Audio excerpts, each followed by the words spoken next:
So Kathy, let's talk about the environment today. And as you think about the next 6 months, 12 months, what are your top priorities? Yeah, I would say top priorities within my current scope of business services, I would definitely say, I'll say cyber and information security is definitely a top concern. As we see in the news, unfortunately, every day almost, it's not a matter of will you get hacked, but when you get hacked, so really being able to have a secure digital environment, I would say is one of the highest level priorities that I have. And the other that I would say is really being able to, keep folks safe within this time of COVID. So as I explained, right, I have responsibility for the building and building safety and our facilities. So I would say that's another thing that keeps me up at night. And then finally, maybe on a more optimistic note, in things that I'm thinking about is really being able to leverage all of the services, the data, the information that transpires or, is housed, touched, if you would, within the business services organization, and be able to harness that to be able to provide analytics and insights so that the business can take action. So I would say those are probably the three top priorities at this point in time. Right. And I think this also provides insights to others in terms of how one could be helpful to you. Would I be right in assuming, Kathleen, that when you talked about cyber and some of these other issues, the worry is not just about the organization itself, but also your supply chain? Oh, absolutely. I would say cyber is a very broad topic, right? And it's everything from, protecting IP, protecting employee and customer information, and keeping the operations running. Because as we know, as everybody knows, right, many of these ransomware attacks is they basically close you down, right? And so you can't operate unless you get a key to unlock the operation. So it is a combination of operational with loss of information that we're looking at when we think about cyber, for sure. Yeah, absolutely. And Kathleen, it's one of the reasons I'm seeing more and more companies, when they think about cyber, they also think about what are some early other risk domains they ought to monitor that kind of cascade into a cyber risk, like employee health, their suppliers' financial condition, location issues, and others. Absolutely. And the way that we're thinking about it is really from, I'll call it a resiliency management perspective. So it's not only kind of securing the walls and reducing the blast radius, but how resilient are we, whether it is to a cyber event or a natural disaster or some other kind of economic or pandemic type of issue, really thinking about how quickly can we get back to producing and servicing our customers ultimately. That's a great point, Kathleen. In fact, we've been talking about how when you think about kind of like the SOC has evolved into more of a risk and resilience operations center. Absolutely. Right? Yeah, absolutely. Absolutely.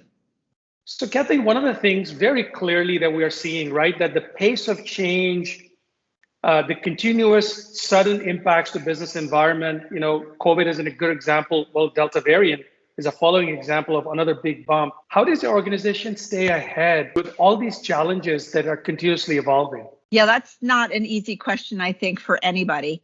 And I would say, especially in this time of COVID where everybody's remote, it can be even more challenging.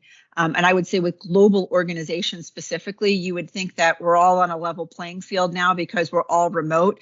But there definitely is, in my opinion, something lost in not being able to get on a plane and go see how the team is doing in Shanghai or in Tokyo or in Tijuana or wherever it may be. So staying ahead of the changes, I think, requires, I'll call it an extra level of coordination and communication.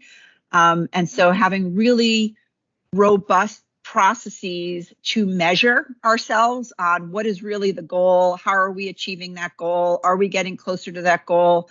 And the two things that I would say that we use across all of our GBS function, not just for our IT organization, we use Scaled Agile, we use Lean Portfolio Management, and we also use a common framework for how we measure our OKRs, right? Which is maybe the new word, maybe not so new for many, but really what is the objective and the key result, which is very different from tracking key performance indicators or service levels. It really is trying to have a view of what is the business outcome and we track against the business outcomes in everything that we do. Wonderful. Kathleen, I think one of the other things that we're seeing quite a bit of is companies really making sure they have robust market intelligence, kind of market scanning capability, so that they have early warning of some of these challenges or some of these changes, and at the same time, opportunities that they are able to detect. Yeah, so I would say we're all trying to do that. There's certainly some companies that do that a lot better than others.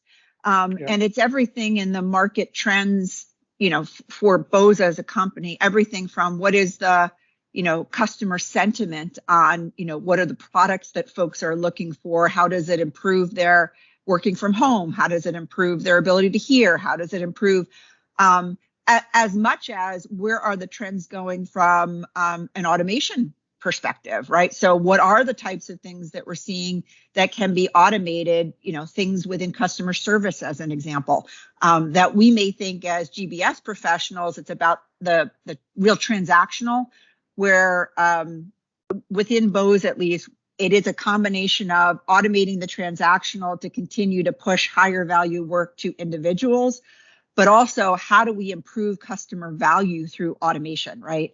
And being able to serve up, if you would, information that customers need when they need it, how they need it in a way that is consumable. So I would say absolutely on both of those ends. Right. So Kathleen, let's stick with the conversation on automation. Share a little bit more about kind of the benefits you're realizing, and also what are some of the hurdles or challenges that you're seeing with increased use of automation or application of automation? I would say, we have, like many others, gone down the RPA route, right? And so there are many things within our, I'll call it transactional service centers, that we have now automated to be able to do close and consolidation, to be able to have a view of supplier spend, things of that nature. But the areas that we're really focused on from an automation perspective are more in the data and analytics spaces. So really being able to automate how we, I'll say, ingest data, how those models are run in a repetitive way so that we can then provide insight to the organization. So we're highly focused on automation within, I'll say, the digital and data space, to be able to have a single source of truth for data, because as we all know, if you don't have quality data, right, garbage in, garbage out, as they say. But really the automation in some really complex models that we're using, things like, as an example, taking Amazon reviews, that's all obviously, text verbiage, and being able to ingest that, analyze it to know what are the types of things that customers may be saying about battery life, or about, water resistance, or about, that's really where a lot of the automation is happening, is to be able to drive some of that analytics and insights. Are you seeing challenges with getting to scale? So data, of course, you have to overcome that hurdle. What about getting to scale?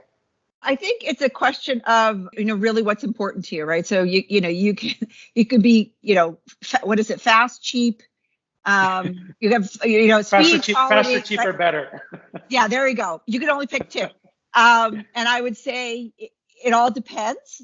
So is scale in your view of faster, cheaper, better? I would say what we're looking at is we're really trying hard to be able to prioritize the highest areas of impact, because if you go at it as a, eat the elephant whole, right, or swallow the ocean, whatever analogy you'd like to use, it is very difficult. So getting to scale, at least the way that we're moving to get to scale, is let's prioritize the highest value impact items. Let's get really good at that. And what we're finding is, as we're prioritizing the highest value impact, there are a lot of positive unintended consequences, if you would, of other areas than being able to automate, using those standard tool sets. So we're not as much focused on everybody needs to automate everything as much as what is the highest value, because we all have limited resources, limited people, limited money. Getting to scale is less of a focus than achieving the impact. So Kathleen, one of the movements that we are seeing very strongly in the market, getting a lot of attention from governments, enterprises, consumers, is ESG. Yeah. Can you talk about how are you thinking about it? How are you approaching it both for yourself and your supply chain, which is, your suppliers and partners? At Bose, we have, an ESG program as many other companies do, right? And so it really is about as much about environmental, which a lot of what my teams do, if you think about facility management, it's, how much waste is there in the cafeteria and are we using, plastic utensils and things of that nature, as well as on our property, right? Having solar panels, things of that nature. There's a lot of focus on the environmental. And of course, those are things that we are absolutely doing because our customers expect that. But then from a broader sustainability and governance perspective, we are absolutely looking and focused at ESG. But it is for us, it's there's a table stakes, I think, for everybody on there's things that you just need to do. And then for Bose, at least what's aligned with our essence and values there are very specific things that we believe are important to us as a brand, for our integrity, for our customers. And maybe this is a little bit of theme of prioritization because we've really been honing this in, prioritizing even within the ESG framework. We have an ESG council with various representatives. There are a number of different initiatives that we're working, but it is everything from the true environmental to bigger, broader, sustainable types of things that we're looking at, and compliance with, laws and regulations, and where we go above and beyond because our customers expect that of us. Right. So on that note, Kathleen, what role do suppliers play in GBS? Obviously, within the GBS functions, we are using suppliers, right, to maintain the facility, to maintain our network, to maintain, right, et cetera. The suppliers are obviously an extension to some extent of the services and the workforce that we have. So there is definitely a dependency there.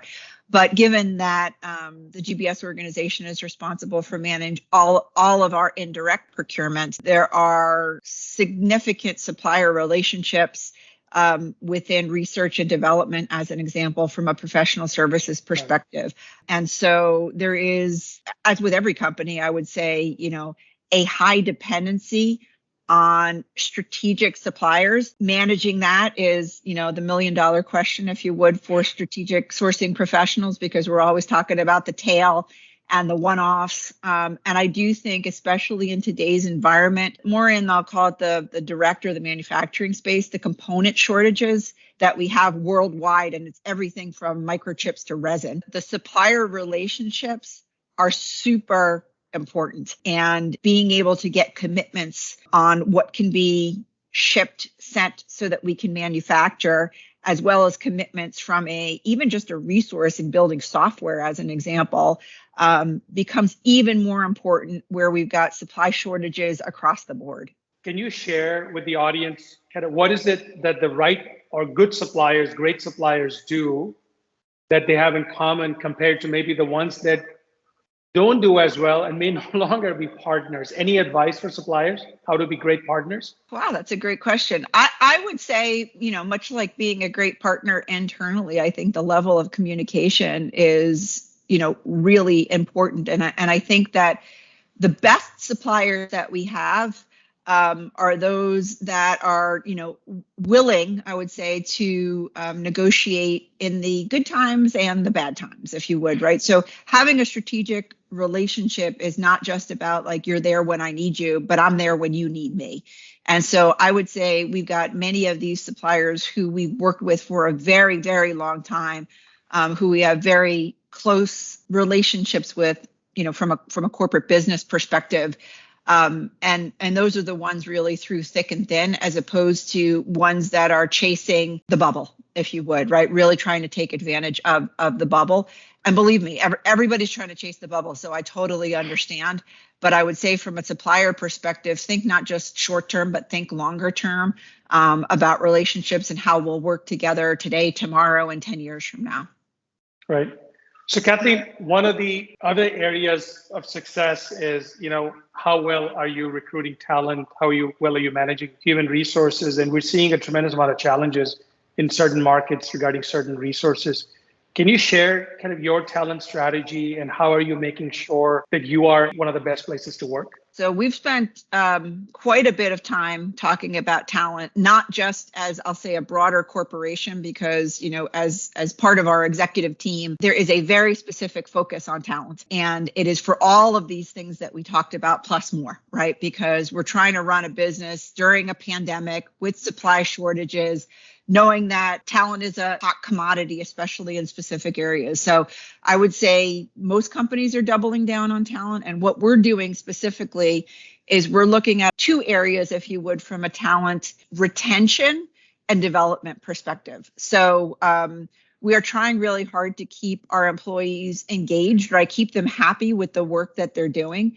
And from a GBS perspective, I would say keeping folks engaged is a matter of I'll call it a direct line of sight to the vision of the company, right? The direct line of sight on how am I, if you would, contributing, right, to customer value at the end. And sometimes that may be hard for a payroll professional or a software engineer or others. So being able to create the line of sight on here's how you're impacting the end customer and the part that you're playing, I think is one of the things that we've been doing, and really trying to provide a lot of education on here's how large organizations run and here's where your part is within the overall process. And if these pieces don't, connect together. So a lot of education training. We've got a series what we call 5 Things to Know, and it's everything of 5 things to know on maintaining a safe workplace, to 5 things to know about lean and agile management, to 5 things to know about our consumers, et cetera. So a lot of education and keeping people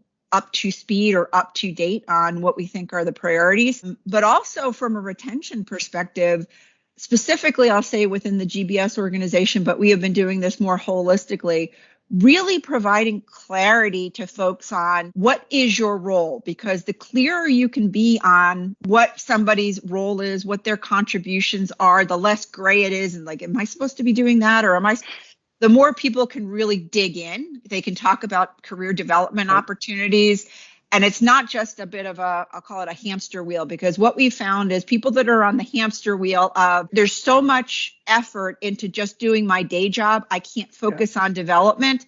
That's where we lose people. Right. And so there's a tremendous focus on giving people time out, if you would, focusing on career development conversations, ensuring that those conversations are happening. It's a combination of broader communication and one-on-one communication. And I'm a firm believer that every single individual who is a people manager has a responsibility, retention, if you would, talent development, because ultimately people stay because of really the manager, right? They stay in the manager, the group, the people that they're working with. And for somebody that may be, 4 or 5 levels down in the organization, me telling you it's a great place to work won't mean anything unless your colleagues are all demonstrating it's a great place to work. So that's really how we're thinking about talent, but we are not immune for sure. The areas where it has been quite difficult to attract talent, I'll say more than retain, is really in the digital and data spaces more than anything else. Kathleen, thank you for sharing that. So Kathleen, what do you see as the future of GBS? And particularly if you think about the journey, where is it headed?